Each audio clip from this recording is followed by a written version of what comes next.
Good morning. Thanks, everybody, for having me today. My name is Megan, and I'm a librarian. And despite being pretty bookish, I never really thought about being a librarian when I was a kid. I was a Catholic school kid, and I was often told that I would make a good nun, but as you can tell, that career path didn't really work out for me. When I was young, I wanted to be an actress, and sure, the dream of being beautiful and rich and famous was appealing. But what appealed to me most was the chance to live other lives, to walk in someone else's shoes, and to share that experience with others. A performance in the theater affects the audience. You can make people laugh, you can make people cry, you can make them think. It's a cliche to say that stories are powerful, but they are. I actually do have a degree in theater, but after finishing college, I realized I wasn't entirely committed to moving to New York and being poor and alone. So instead, I joined the Peace Corps and moved halfway across the world, where I was, incidentally, poor and alone for 2 years. In 2005 and 2006, I taught English at a high school in Lesotho, which is a small country in southern Africa, a former British protectorate, an enclave of South Africa. It was there that I realized that I might actually like being a librarian. I was assigned to an English medium high school in a very rural area. Many students boarded with local families. The economy was mostly agricultural. There was no electricity, so no TV, no radio, we didn't get newspapers, and we didn't get cell phone service or internet. Students were forced to speak English all day on campus, but had very little chance to practice their English in any context outside of school. So to encourage my students to use their English skills, I turned to the very low-tech technology of physical books. I asked for book donations from family and friends back home in the States, and we were very fortunate to have people who did book drives to send us hundreds of books for my students to use. At first, I lent them out of my small room on campus, but later the school cleaned out a room to house the library. I started a Book It-like program where students could get stars on a chart by reading books and doing book reports to earn rewards. I recruited students from each grade level to help me run the library, checking books in and out. And it worked. Stories are motivating. The students liked reading. We had Nancy Drew and the series of Unfortunate Events and Magic Tree House, as well as classics like Jane Austen. Reading books helped open their eyes to the world beyond their small sphere. The students that I taught lived in a very remote area. We didn't have access to media and information. The world portrayed in many of the books where the kids rode on a big yellow school bus to and from school and came home to find mom making a snack of apples and peanut butter was new to them, and it didn't reflect their lives. Reading could show them more about what life in the US was like, but I found myself wishing that I could share more books that would show them stories about people who were living as they did. They deserve to have access to books that could showcase and validate the struggles and triumphs relevant to their everyday, as well as their history and culture. I didn't have a name for it then, but I'd started to realize the importance of mirrors, windows, and sliding glass doors.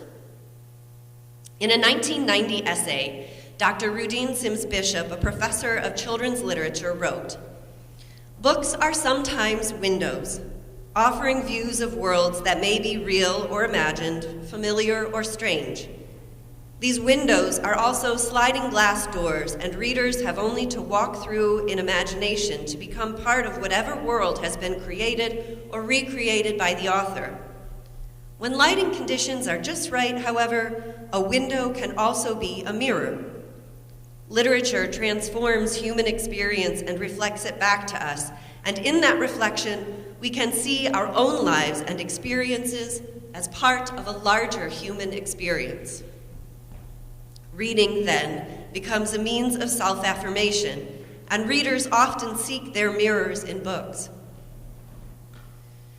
Dr. Bishop's work often explored multicultural children's literature and the portrayal of non-white characters in children's books. And I think about my experience in the Peace Corps a lot as I consider how I manage the collections I purchase for now as a public librarian. I can often see myself reflected in the books I choose to read today, but I know that's not true for everybody. Maybe it's the acting instinct in me, or maybe it's just privilege, but I'll often put myself in anybody's shoes. And I used to think I knew exactly what it was like to be Nancy Drew or Laura Ingalls or Meg Murray. One of my favorite books from childhood was A Wrinkle in Time, and I really connected to that Meg. She was book smart, the oldest of 4 siblings, and fiercely protective of her family, even when she felt ill-equipped to defend them. And often outside her community, sometimes even outside the family she loved so dearly. That said, I have greatly benefited from books that provide me windows. I love books that allow me to go somewhere else and experience something else, and to know what life is like from a perspective that isn't mine. As with acting, I get to experience something different and new, and I'm not the only one. Erica grew up in Italy, not Middle-earth, but she wrote me that her soul book is Lord of the Rings. She rereads the entire thing, appendices included, every year. She also wrote about The Great Son of Hiroshima, an Italian translation of an Austrian book about a girl who fights leukemia after surviving the bombing of Hiroshima. She said she's been mildly obsessed with nuclear issues and Japan ever since. Reading James Herriot books like All Things Great and Small made her want to be a veterinarian, but she ended up working for Los Alamos instead. She said maybe there's a moral here. I don't know, but I think the moral is that books give us options, possibilities, and that a little bit of information can lead us on journeys that we never imagined. And I would say that the search for novelty, the drive to learn new things, is part of what makes me, me, and I bet a lot of you would agree. Unitarian Universalists are curious people. We are out here on a free and responsible search for meaning. Books can be part of that search. And there have always been those who would curtail that search. During World War II, in response to the burning of books in Nazi Germany, FDR himself said in a speech, "Books cannot be killed by fire. People die, but books never die. No man and no force can put thought in a concentration camp forever. No man and no force can take from the world the books that embody man's eternal fight against tyranny." This quote was included on a poster with the subtitle, "Books are Weapons in the War of Ideas." And yet, it was just a short decade later, in 1953, during McCarthyism in the United States, that Fahrenheit 451, the famous anti-book burning book by Ray Bradbury, was first published. So while, yes, limiting free speech and free thought has a long history, it is also true that in the last few years, book challenges in libraries have morphed from a relatively rare act taken by individual community members to part of a national political strategy to limit access to ideas that, primarily, the far right doesn't like. In fact, they seem to be much more effective at drumming up fear, bringing attention to books that have LGBTQ characters or deal with racism in some way, and trying to scare librarians and educators into a culture of silence than actually removing access to challenged books. You may ask how we know that there have been more challenges to books in recent years, and the answer is librarians love data, and we have stats. The American Library Association is the national professional association for libraries of all kinds, and the ALA keeps track of book challenges nationwide. According to the ALA, last year, in 2024, 2,452 unique titles were challenged, the third highest number ever documented by ALA, and significantly exceeding the annual average of 273 unique titles per year over the period from 2001 to 2020. So last year was the third highest year. Both of the other two highest years are within the past 5 years. I did bring a stats sheet, like an infographic that they created with me, and so you're welcome to look at that during coffee hour. Now, you may have noticed that I keep saying challenged. A challenge is when a book is questioned, usually through a formal process, and that challenge is typically what gets reported to ALA. ALA will then often follow up to see what the outcome of the challenge was. The item may have been removed from the collection entirely, removed from the library, and that we would call a ban. Sometimes an item is moved from one collection to another, for example, from children's to teen or adult. Sometimes the item is retained and just left just where it was. Those are all possible outcomes of a challenge. I do want to point out, however, that our hard data that we're getting from the ALA is self-reported data. A library has to voluntarily choose to report to the ALA that their material was challenged. So in reality, there are probably many more challenges and removals that are simply not reported.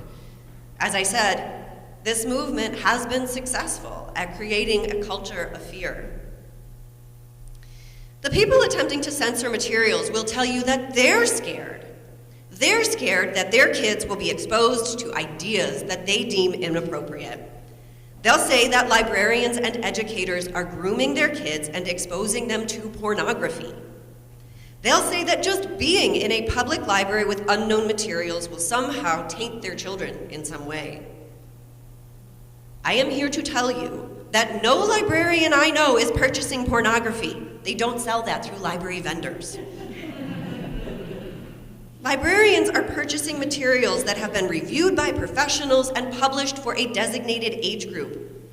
Every librarian I have ever met is trying to create a collection of books that is age-appropriate, skill-appropriate, and appealing to kids. That's what they want kids to have access to. That's what they want kids to read. They just want them to read. And in case it's not clear, that's what we do. Librarians make materials available. No one is required to check anything out of a public library. Children are not permitted to get library cards without an adult signing off as the responsible party. Most libraries have policies that state that children are not permitted to be in the library alone.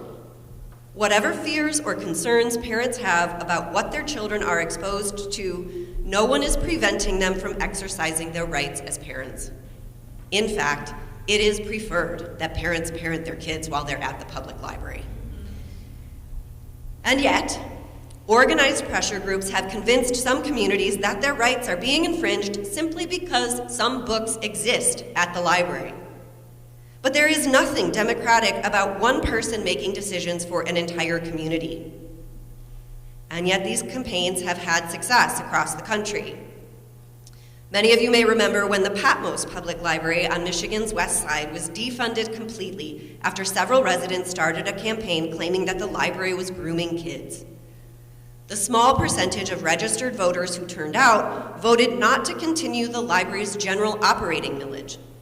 This would have shut down the library completely had it not been for private donors sustaining the library for the 2 years that it took to regain public support and trust in the library.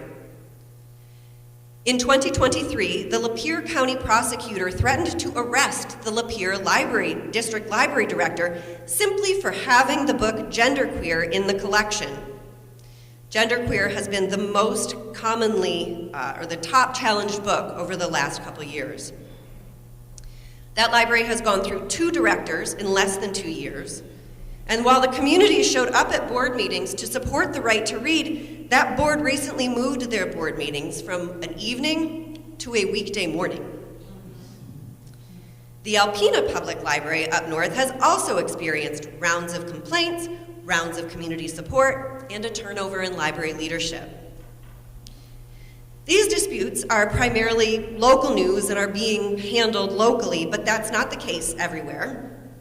In Idaho in 2024, a bill was passed statewide that said that youth under the age of 18 could complain if they felt harmed by any library materials and that the library could incur a $250 fine. The vague guidelines of what could be deemed harmful to youth included homosexuality. Could this include something like And a Tango Makes Three, a picture book that was on the most challenged list in 2012? It's about 2 male penguins who raised a penguin chick together. This is a true story. This really happened at the Central Park Zoo. But between the vague guidelines and the fear of fines, some libraries, especially in rural areas where they do not have a lot of space to separate collections, have simply become adults only. Can you imagine a library that doesn't allow kids to enter? And yet, that's what they're doing to try to comply with this vague law. There's the case of Amanda Jones, a school librarian in Louisiana who spoke in defense of the freedom of information at her local public library's board meeting. She spoke as a member of the public during the public comment section. People who were at that meeting who favored book removals looked her up on social media and started harassing her on social media and at her job for over a year. Her job stood by her, but she had no recourse to end the online harassment, so she eventually sued, but the case was tossed out because the judge said she was a public figure. Do you become a public figure simply by expressing an opinion at a regularly scheduled board meeting? Right now, in Lowell Public Schools on the west side of Michigan, there is something similar happening, where a school librarian is pursuing a defamation case against a parent who has relentlessly, over years, filed complaint after complaint and harassed the librarian on social media as well as in person. And that case is going forward. Libraries are a very sharing profession. There are no trade secrets. If we've done something well or new or different, we let other libraries know. But in keeping tabs on other libraries, we also absorb the negative news. And these laws, even if they're in another state, and these challenges, even if they're in another community, and this harassment against people who are just trying to do their jobs, collectively, these are causing a culture of fear, even in areas where these conflicts are less pronounced. This can lead to soft censorship, even in libraries where books aren't being formally challenged. Let's say there's a book about a teenager who comes out to his parents. It's got good reviews, and the reviews and the publisher both say it's written for high schoolers. Well, maybe a librarian decides not to purchase that book for the teen collection because of the potential attention that that book might bring. Let's say a book for middle schoolers about children who have been shot by the police goes missing. That happens. Sometimes people just steal or hide library books to get them out of the library. Maybe the librarian decides not to repurchase that because they're afraid it'll just get stolen again. These are subtle ways that this censorship can affect libraries without fanfare. Here in Michigan, voters are very much against censorship and book bans. The Michigan Library Association, which is the statewide professional organization, commissioned epic MRA polls of registered voters in 2023 and again in 2025. Michiganders resoundingly said that they did not want materials in their libraries censored. 79% approve of Michigan Libraries' work, 75% trust librarians' collection decisions, 50% now say books should never be banned. There was an additional 30 to 40% that said sometimes. And 84% support current library policies on age-appropriate shelving. So Michiganders overwhelmingly believe in the freedom of information. But those numbers are not 100%. And there's always someone who says, why should my tax dollars be spent on this book about gay penguins? Or, I pay for this library, and I don't like something happened in our town. Which, incidentally, Wendy did an amazing job retelling. I don't remember as much detail about the book as she did. And that book was on the top 10 challenged books of 2020 for divisive language and because it was thought to promote anti-police views.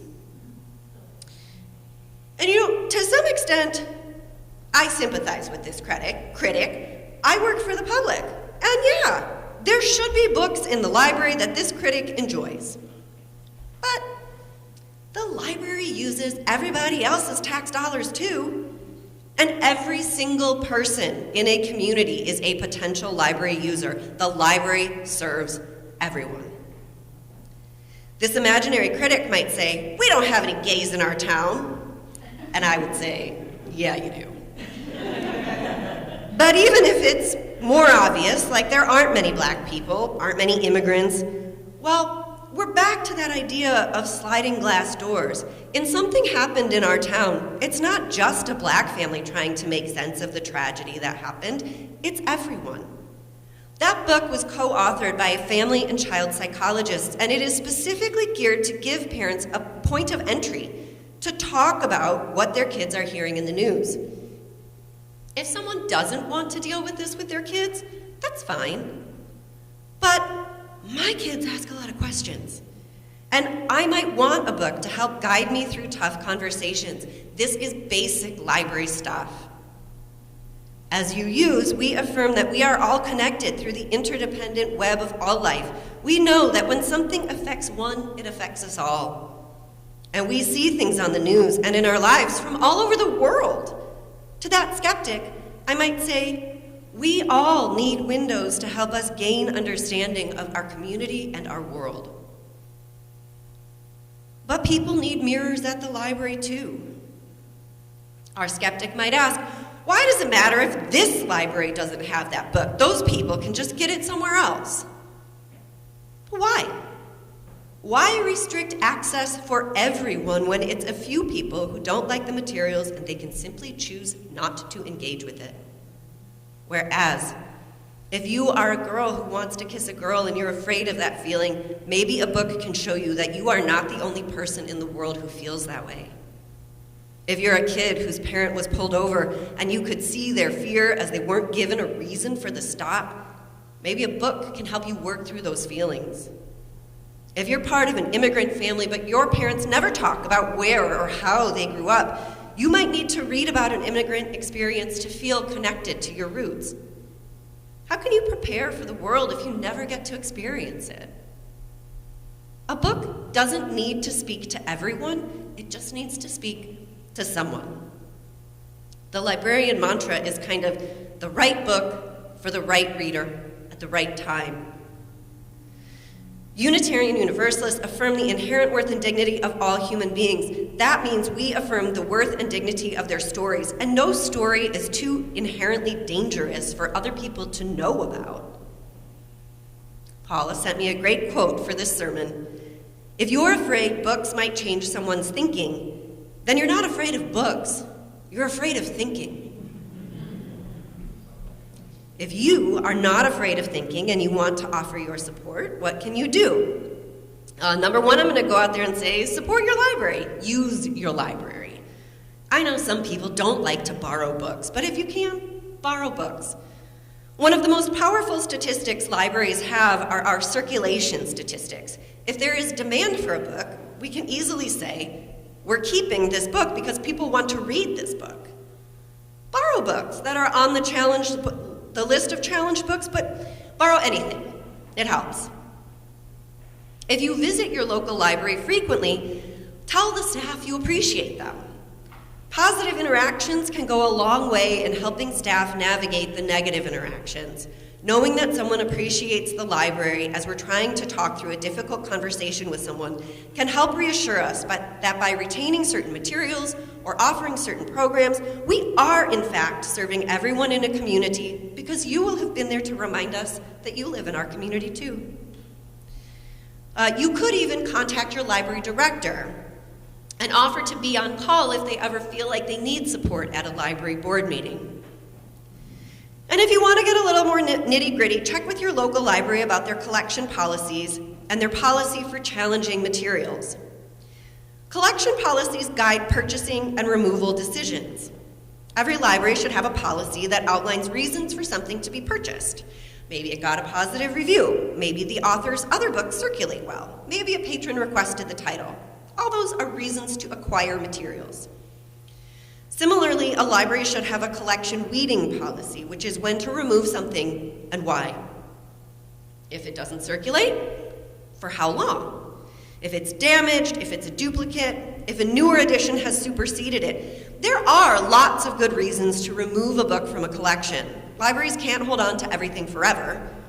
But what you want is a policy to dictate why something is removed, and not just because somebody said they didn't like it. And frankly, that person could be a staff member. So whether we're getting rid of Rush Limbaugh or Ibram X. Kendi, the policy should say when and why we weed. And finally, is there a formal process for challenging materials? Usually it's just a form. Does your library's form require that the challenger live in the service area served by the library? I previously mentioned that there are organized groups who are challenging materials, and a small number of people are filing challenges all over the country. If your library does not require that challenges are filed by residents of the library's service area, they could be spending time and resources on challenges originating in Florida or Mississippi. Does the form have a box to check asking if they've actually read the book? Does the form ask them to specifically cite what they don't like about the item and the page numbers? Again, the same pressure groups actually have book lists online with quotes and page numbers already so that the people filling out the forms in absentia can answer that particular question, even if they haven't read the whole book. However, the challenge form will usually be sent to a group of librarians or the library board for review. And when the review committee can find the quotes and their context, it can be very helpful for understanding the actual intent of any single small part of a story. And finally, watch the legislation. The Michigan Library Association helped introduce a piece of legislation in the spring that didn't end up getting taken for a vote. But it was a piece of legislation that simply would have required that public libraries adopt these policies and the challenge procedure like the ones that I just mentioned. Again, why should we care about censorship? As I said, as you use, we affirm the inherent worth and dignity of every person, and that means we affirm the worth of their stories, and we will not remove their life experiences from the record. We believe in a free and responsible a search for truth and meaning, but we cannot search well if our access to information and ideas is limited. We affirm the right of conscience and the use of the democratic process within our congregations and society at large, and that means a few people do not get to tell the majority what they can or cannot have access to. And so, as we strive to be love in action, may we value the freedom to read, and may we value all stories, and may we let books build belonging. Thank you.